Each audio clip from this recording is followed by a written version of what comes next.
देश भर में अलग अलग राज्य और जिले में 1 जुलाई से नए कानून भारतीय न्याय संहिता प्रभावी हो गई है। नए कानून को लेकर आमजन में कई तरीके की जिज्ञासा थी।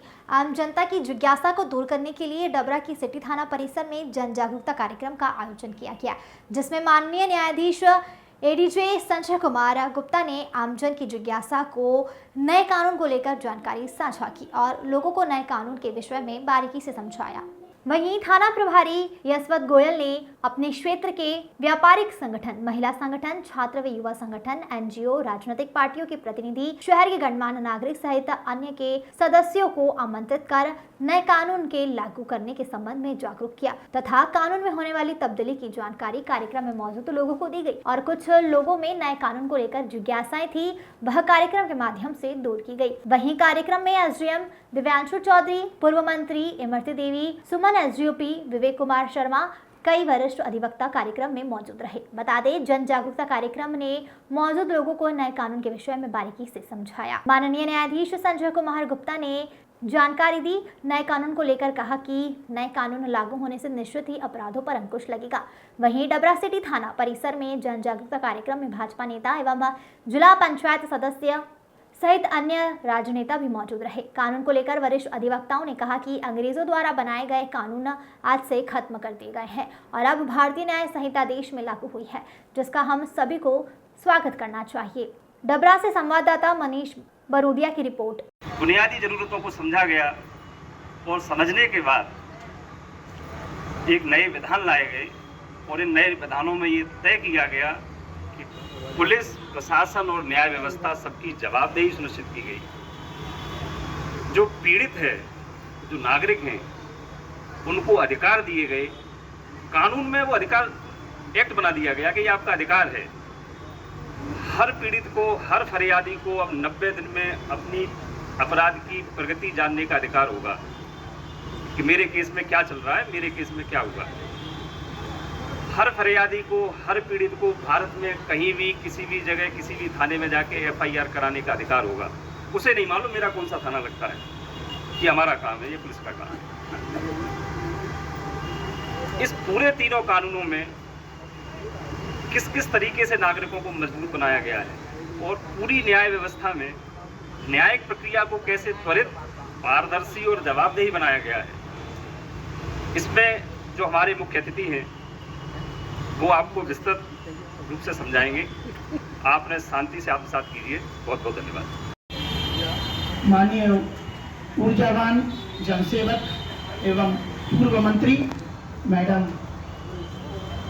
हमारे विधि एवं शासन के को व्यवस्थित करने वाले बहुत ही ऊर्जावान और बहुत ही संभ्रांत, सज्जन और हमेशा विनम्रता के साथ बात करने वाले हमारे एसडीओपी साहब, जैसा कि उनके उद्बोधन से भी हमें प्रकट हुआ है, हमारे बीच एडीपी महोदय, डबरा की प्रथम नागरिक मैडम एवं अभिभाषकगण, सभी विभागों से आए हुए अधिकारीगण, इस डबरा के निवासी शुरुआती सज्जनों, जैसा कि विदित है कि आज ऐतिहासिक दिवस है, स्वर्णिम दिवस है। भारत के लिए नवीन जो भी कानून आए हैं उनका आज से इन्फोर्सेबल है, वो प्रभावशील होंगे। जैसा कि अभी पूर्व वक्ताओं द्वारा उद्बोधन दिया गया है कि पहले जो कॉलोनियल सिस्टम से ये कानून आया था, जब भारत देश आज़ाद नहीं हुआ था, तो अंग्रेजों को इस पर शासन करना था जनता पर। तो यही कारण था कि 323 जैसे साधारण ऑफेंस में उस जमाने में जहाँ रुपए की कीमत बहुत कम हुआ करती थी, सजा का प्रावधान 1 साल तक रखा गया था और साथ में 1000 रुपए का जुर्माना रखा, ताकि आम नागरिक, जो भारत के नागरिक हैं, वो अपराध न कर सकें, उनके खिलाफ पूरी मुहिम न छेड़ सकें। इस तरह की व्यवस्थाओं को जन्म दिया था। यही कारण था कि भारत की जो छवि आज विश्व पटल पर उत्कृष्ट छवि के रूप में आई है।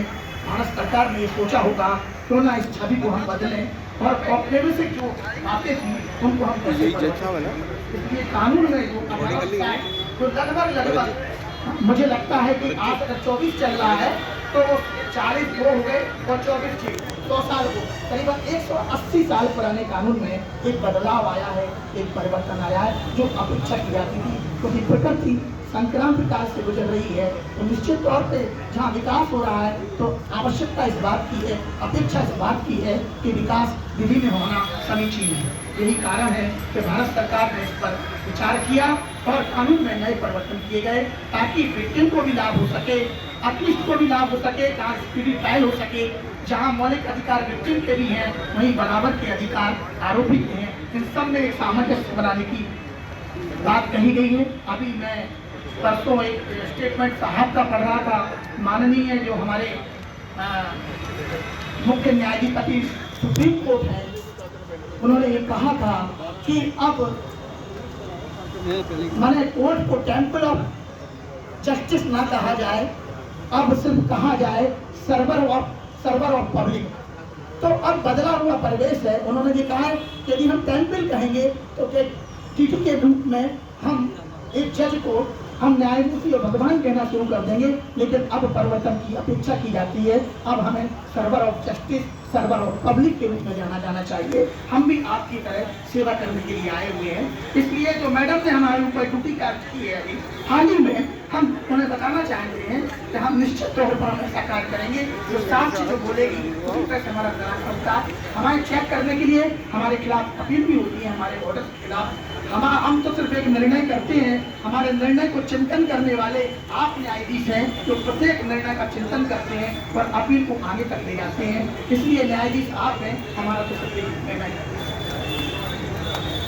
तो ये बात ध्यान में रखिएगा कि पेपर जस्टिस होता है, एडवोकेट फरियादी की तरफ से भी होते हैं। तो जैसी एविडेंस को लाता है एडवोकेट, वैसा ही निराकरण कानून रखता है, कानून के दायरे में हमें करना पड़ता है। अभी साहब ने बताया कि विक्टिम के कुछ राइट्स हैं कि विक्टिम कहीं भी FIR लॉन्च कर सकता है, उसे अपनी, साहब ने भी बताया है कि प्रोसीडिंग चेक करने का अधिकार है, वो पूछ सकता है, आपको कहने का अधिकार है, आपकी रिस्पॉन्सिबिलिटी कार्य की गई है कि आप 90 दिन के अंदर ही बताइएगा।